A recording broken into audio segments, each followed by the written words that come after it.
Hi guys, আসসালামু আলাইকুম। কি অবস্থা, কেমন আছেন আপনারা? আজকে দ্বিতীয় রোজা। আসসালামু আলাইকুম। দিছে রোজা ছিলাম, ইফতার করলাম। আমরা সবাই একসাথে ইফতার করেছি। সবাইকে দেখাও যে কতজন আছি।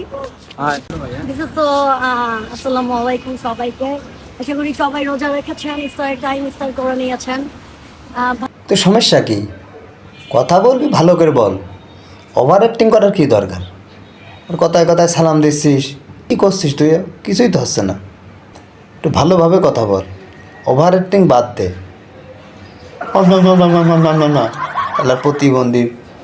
আরে শালার পাগল দ্বারাও কন্টেন্ট ক্রিয়েটর হয়েছে, কেউ ভাইরাল হলে ওর পুঙায় পুঙায় লেগে থাকে। কিরাম ও তো ভুদা আলু আলসাল ধনে আছে। না কথা বল ভালো করে, বেশি ওভার অ্যাক্টিং ভালো না, বুঝেছিস? যা।